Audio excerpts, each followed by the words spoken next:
Hello everyone, welcome back to the channel. Last video में हमने differences किए थे। डिफरेंसेस तक हमारा चैप्टर हुआ था। आज हमने स्कोप ऑफ एचआरएम से स्टार्ट करना है। So let's get started.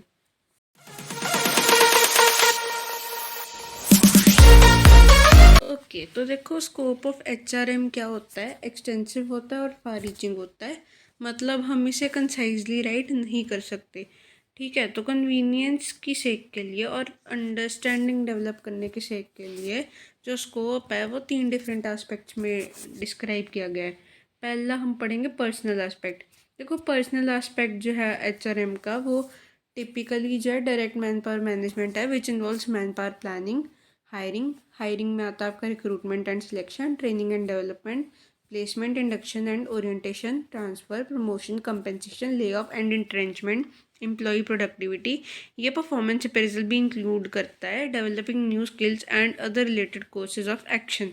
जो ओवरऑल ऑब्जेक्टिव है यहाँ पे वो इंडिविजुअल ग्रोथ असर्टेन करने के लिए, development and effectiveness which indirectly contributes to organisational development. अब employee welfare aspect in employee welfare aspect क्या कहता है कि deals with working conditions and amenities at work place. Okay, ये रिस्पॉन्सिबिलिटीज़ का वाइड एरे भी इंक्लूड करते हैं, रिस्पॉन्सिबिलिटीज़ और सर्विसेज का, जैसे कि safety, health, welfare fund, social security, medical services वगैरह वगैरह। तो इसके अलावा भी ये canteen facilities, creches, rest, lunch rooms, housing, transport, medical assistance, education, health and safety, recreation facilities etcetera, इन सब का भी ध्यान रखता है। तो एम्प्लॉय वेलफेयर किसके बात करता है? About determining employees real needs and fulfilling them with active participation of both management and employees. तो एम्प्लॉय वेलफेयर का बस यही काम है कि वो एम्प्लॉयज़ की जो है रियल नीड्स को आइडेंटिफाई करे, उनको फाइंड आउट करे और जो है उनको मैनेजमेंट और एम्प्लॉयज़ की एक्टिव पार्टिसिपेशन के साथ फुलफ़िल कर दे। अब इंडस्ट्रियल रिलेशंस एस्पेक्ट क्या कहता है कि इसका जो है कंपनी के लिए एम्प्लॉयज़ का जो है कंपनी के साथ क्या रिलेशन होता है, ये इससे कंसर्न है बेसिकली। तो it include union management relation, joint consultation, negotiating, collective bargaining, grievance handling, disciplinary action, settlement of industrial disputes etcetera. देखो ये काफ़ी एक हाईली सेंसिटिव एरिया है, तो इसे केयरफुल इंटरेक्शंस की ज़रूरत है विद लेबर और एम्प्लॉय यूनियंस। इसका मेन एम है कि एम्प्लॉयज़ का जो इंटरेस्ट सेव कर रहे by securing highest level of understanding to the extent that does not leave a negative impact on organisation. तो मेन एम यही होता है इसमें कि एम्प्लॉयज़ का जो है वो सेव इंटरेस्ट जो है सेव कर रहे, ताकि ऑर्गेनाइजेशन पे कोई नेगेटिव इम्पैक्ट ना पड़े।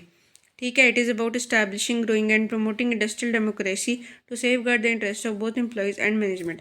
अब ये हो गए आपके स्कोप। ठीक है, ये आपके एस्पेक्ट हो गए। अब स्टेजेस इसके क्या आते हैं देखो। Inception to attainment of maturity stage. Organisation 4 stages से पास करती है, यानी कि वो है startup, growth, maturity, then decline. तो एचआर टेक्नोलॉजी जो है वो इस तरीके से अप्लाई होती है जो अलग हैं। कुछ एचआर प्रैक्टिसेस ऐसे हैं, देखो पहले तो आती है आपकी रिएक्टिव। अब देखो अगर मैं मैनेजिंग पीपल वाले अप्रोच की बात करूँ तो ये सिर्फ तभी रिएक्ट करती है जब कोई सिचुएशन आ जाती है। लेकिन अगर एचआर टेक्नोलॉजीज़ की बात की जाए तो बहुत कम फॉर्मल सिस्टम्स होते हैं। Compliance driven. अगर मैनेजिंग पीपल अप्रोच की बात की जाए तो implementing industry standards and complying with legislative requirements. अगर एचआर टेक्नोलॉजीज अप्रोच की बात की जाए तो कॉम्प्लेक्स फॉर्मल सिस्टम्स। ठीक है, रिस्क मैनेजमेंट। अगर मैं मैनेजिंग पीपल अप्रोच की बात करूँ तो आइडेंटिफाई करते हैं रिस्क को, उसको असेस करते हैं और रिस्क को रिड्यूस करते हैं जो भी ऑर्गेनाइजेशन में इनहेरेंट है। लेकिन एचआर टेक्नोलॉजीज अप्रोच की बात करें तो जो लोग परफॉर्म करते हैं performance through people aspects integrated into standard operations. Next stage आती है कंटिन्यूस इंप्रूवमेंट। अब देखो अगर मैनेजिंग पीपल की बात करें तो actively seeks alternative approach to human processes to reduce the risk। लेकिन अगर एजर टेक्नोलॉजीज वाले अप्रोच की बात करें तो most aspects integrated into standard operations. देखो इसके लिमिटेशंस क्या है। ईसेंट एचआरएम देखो बहुत यूज़फुल है वर्क कल्चर क्रिएट करने में ऑर्गेनाइजेशन में, लेकिन फिर भी उसकी कुछ लिमिटेशंस है। पहले तो हम बात करते हैं रीसेंट ओरिजिन की। देखो HRM का रीसेंट ओरिजिन है तो यूनिवर्सली अप्रूव्ड एकेडमिक बेस वो जो है लैक करता है। अलग अलग लोग उस इस टर्म को अलग अलग डिफाइन करते हैं। कुछ कंसिडर करते हैं it as a new name of personal management. कुछ ऑर्गेनाइजेशन ने उन्होंने ट्रेडिशनल पर्सोनल मैनेजमेंट डिपार्टमेंट को HRM डिपार्टमेंट बना रखा है। तो टाइम के साथ साथ जो है एक्सेप्टेबल अप्रोच जो है वो डेवलप हो रही है। Okay, lack of top management support. देखो HRM का जो है वो सपोर्ट होना चाहिए टॉप लेवल मैनेजमेंट का। तो चेंज इन एटीट्यूड क्या करता है टॉप लेवल में, वो गुड रिजल्ट्स ला सकता है while implementing HRM। Passive attitude की वजह से क्या होता है टॉप लेवल पे ये वर्क जो है पर्सोनल मैनेजमेंट हैंडल करती है। Unless otherwise there is change in approach and attitude, nothing spectacular is going to happen. Next आता है इम्प्रॉपर इम्प्लीमेंटेशन। देखो HRM जो है वो इम्प्लीमेंट होना चाहिए by assessing training and development needs of employees. ठीक है, जो नीड्स और एस्पिरेशंस होती है लोगों की, it should be taken into account while framing HR policies. HRM जो है वो हाफ हार्टेडली इम्प्लीमेंट होना चाहिए।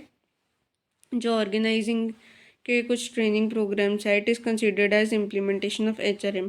जो मैनेजमेंट की प्रोडक्टिविटी और प्रॉफिटेबिलिटी अप्रोच है it remains undistributed in many organisation. Inadequate development programmes क्या कहता है कि HRM जो है it requires implementation of programmes such as career planning, on the job training, development programmes, counselling etcetera. यहाँ पे ज़रूरत होती है एक एटमॉस्फेयर क्रिएट करने की जिसमें जो है ऑर्गेनाइजेशन लर्न कर सके।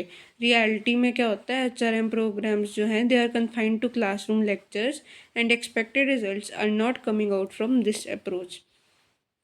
ओके, जैसे क्लास में क्या होता है मैम आती है पढ़ा के चली जाती है, मैम आती है पढ़ा के चली जाती है। तो रियलिटी में भी ऑर्गेनाइजेशंस में ऐसा होता है, लेकिन ऐसा होना नहीं चाहिए। नेक्स्ट आता है इनएडिक्वेट इन्फॉर्मेशन। कुछ ऑर्गेनाइजेशंस ऐसी होती है जो जिनके पास एक्यूरेट इन्फॉर्मेशन नहीं होती है अबाउट देयर एम्प्लॉयज़। ठीक है, तो इन एडिक्वेट इन्फॉर्मेशन के एब्सेंस में और डाटाबेस में ये सिस्टम जो है वो प्रॉपरली इम्प्लीमेंट नहीं हो सकता। तो हमें ज़रूरत होती है कलेक्ट, स्टोर और रिट्राइव करने की इंफॉर्मेशन की बिफोर इम्प्लीमेंटिंग HRM।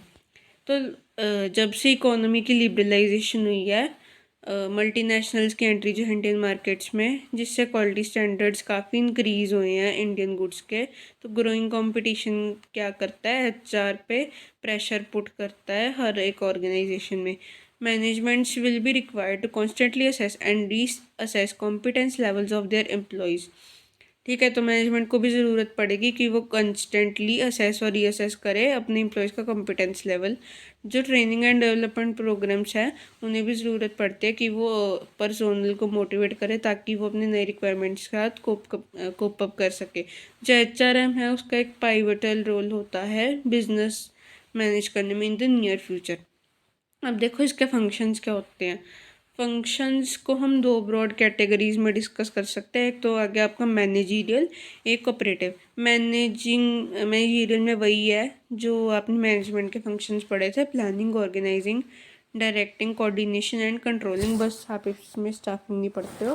ठीक है, नेक्स्ट ऑपरेटिव में आप पढ़ते हो procurement, development, compensation, integration and maintenance. Okay, देखो मैनेजीरियल फंक्शंस में क्या कहते हो कि मैनेजमेंट का एम क्या होता है, getting things done by others. तो managerial functions deal with planning, organising, directing, coordinating and controlling activities of employees in an enterprise. तो ये फंक्शंस जो हम डिटेल में पढ़ेंगे इनको। देखो प्लानिंग फंक्शन क्या कहता है कि it involves thinking in advance. It is the determination of strategies, programs, policies, procedures to accomplish organizational objectives. ठीक है, प्लानिंग एक डिफ़िकल्ट टास्क है, बहुत मुश्किल टास्क है, which involves ability to think, predict, analyse and to come to decisions. अगर मैं personnel management के कंटेक्स्ट की बात करूँ तो it requires determination of human resource needs. Planning क्या कर सकता है, अब लोगों की नीड को डिटरमाइन कर सकता है। ठीक है, हमें क्या सोर्सेज चाहिए उसको प्रोक्योर करना, देन ट्रेनिंग नीड्स डिटरमाइन करना पर्सोनल की, मोटिवेटर्स को सिलेक्ट करना ताकि एम्प्लॉयज़ से जो है गुड परफॉर्मेंस मिल सके। तो प्लानिंग में पहला स्टेप क्या है कि हमें ह्यूमन रिसोर्स नीड्स की डिटर्मिनेशन करनी है। जो एस्टिमेशंस है वो रिक्वायरमेंट्स पे बेस्ड होती है, अलग अलग डिपार्टमेंट्स की रिक्वायरमेंट्स पे बेस्ड होती है। तो सफिशेंट नंबर ऑफ़ पर्सन्स होते हैं ऑर्गेनाइजेशन में, ताकि जो है सारी की सारी जॉब्स अच्छे से परफॉर्म हो सके।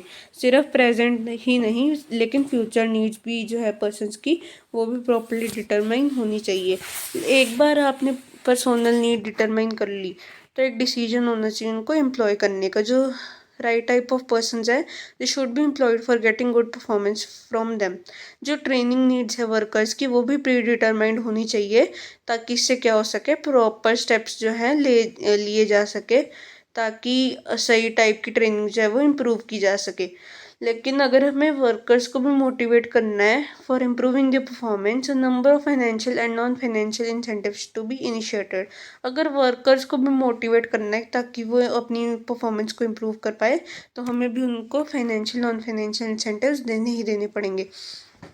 ऑर्गेनाइजिंग ऑर्गेनाइजिंग क्या है, बेसिकली एक प्रोसेस नहीं होता, यूनिट होता है, ठीक है। लेकिन it is a process of allocating the task among its members for achieving organisational objectives. This is done by designing the structure और relationship among jobs, personnel and physical factors. जो task का assignment है और responsibilities की fixing है, वो personal management का function होगा, और ये डिसाइड करता है कि किसे क्या करना है, कौन किसको रिस्पॉन्सिबल है। ये डिसीजंस जो हैं, it helps in smooth working of the organisation. हर एक जो है वो उसे टास्क जो असाइंड होता है, जो भी उसका कैपेसिटी और कैलिबर है। एक सिस्टम होता है परफॉर्मेंस असेस करने का, और उसे सही पर्सन को कम्युनिकेट करने का, उसका भी एक प्रोसेस होता है, ठीक है। कुछ गुड ऑर्गेनाइजेशनल सेटिंग जो है, ऑर्गेनाइजेशन स्ट्रक्चर की सेटिंग है, जहाँ पे हर एक को क्लियर है कि उसका रोल क्या है, वो पर्सोनल मैनेजमेंट की रिस्पॉन्सिबिलिटी है। अब डायरेक्टिंग फंक्शन क्या कहते हैं कि ये मैनेजरियल पर्सोनल का बेसिक फंक्शन है। डायरेक्टिंग मतलब क्या होता है कि लोगों को बताना कि उनको ये अपना पर्टिकुलर काम करना ही करना है। ये सिर्फ ऑर्डर्स इशू करना ही नहीं होता, लेकिन ये इंश्योर भी करता है एम्प्लॉयज़ को कि वो अपना काम करे जैसे जैसे उनको हमने बताया हुआ है। एम्प्लॉयज़ को भी इंस्ट्रक्शंस मिलती है for carrying out their task. जो ऑर्डर्स और इंस्ट्रक्शंस है, it should be clear and precise, ताकि जो है ये अच्छे से इनको ओबे कर सके। एम्प्लॉयज़ को मोटिवेट करना टू एकम्प्लिश दियर टास्क, ये भी डायरेक्टिंग फंक्शन का पार्ट है। जो circumstances psychology economic and social है, they help in selecting the techniques of motivation. हालांकि सारे डिसीजंस जो है वो टॉप लेवल मैनेजमेंट लेती है, लेकिन पर्सनल डिपार्टमेंट भी इस स्टेज पे कंसल्टेड है, इसका भी बहुत ज़्यादा कंसल्ट है। तो इफेक्टिवनेस जो है अलग अलग प्लान्स और पॉलिसीज़ की फॉर मोटिवेटिंग एम्प्लॉयज़, वो भी पर्सनल डिपार्टमेंट अंडरटेक करता है। ओके, क्लियर हुआ यहाँ तक? चलो आगे चलते हैं। अब देखो कोऑर्डिनेटिंग क्या कहता है। ऑर्गेनाइजेशनल ऑब्जेक्टिव जो है वो सिर्फ तब भी अचीव होंगे जब ग्रुप एक्टिविटीज़ जो है किसी एंटरप्राइज में, वो अफेक्टिवली तुम कोऑर्डिनेट करते हो, ठीक है। हर एक ग्रुप या फिर डिपार्टमेंट की प्रॉब्लम होती है कि वो खुद के गोल्स को परस्यू कर सके without bothering about overall objectives. एक coordinated approach will help in achieving common goals. जो पर्सोनल का कोऑर्डिनेशन है, it is required at all levels of management. और जो personnel department head coordinates task of developing, interpreting and reviewing personnel policies and programmes related to employees. जो final decisions है, they may be left to line managers, but personnel department make suggestions for improvements. Controlling जो है, it is an act of checking, regulating and verifying whether everything occurs as per standards set and plans adopted। जो performance है persons की, वो regularly review की जाती है, ताकि हम पता लगा सके कि सारा कुछ स्टैंडर्ड सेट के अकॉर्डिंग चल रहा है कि नहीं चल रहा। अगर परफॉर्मेंस लो है किसी केस में, तो कुछ स्टेप्स लिए जाते हैं कि हम उसे फ्यूचर में इम्प्रूव कर सकें। तो कंट्रोलिंग फंक्शन क्या करता है, it involves reviewing performance as taking corrective measures. देखो क्या होता है, तुम्हारा जब सेशन नया नया स्टार्ट होता है, तुम्हें ये होता है कि इस बार तो फोड़ के रहना है, ठीक है। तो तुम उसके अकॉर्डिंग प्लान्स वगैरह सेट करते हो, अपने स्टैंडर्ड सेट करते हो, कहाँ लिमिटेशंस लगानी है, क्या चीज़ें हमें कम करनी है, क्या चीज़ें हमें ज़्यादा से ज़्यादा करनी है। और तुम्हारा जब रिज़ल्ट नहीं आता फर्स्ट, तुम्हारे मान लो प्री मिड में तुम्हारा रिजल्ट नहीं आता, तो तुम और मेहनत करते हो ना, उस पर तुम गलतियाँ देखते हो पहले क्या थी, देन उसको फिर सही करते हो। तो वो भी ऑर्गेनाइजेशन में भी ऐसे ही होता है, पहले हम प्लान बनाते हैं, अगर प्लान काम नहीं करता, रिजल्ट अच्छे नहीं आते, फिर हम करेक्टिव एक्शन लेते हैं ताकि गोल्स जो है हमारे अच्छे से कंप्लीट हो सके। तो हमने आज इतना ही करना, नेक्स्ट वीडियो में हम आगे का करेंगे। Thanks for watching.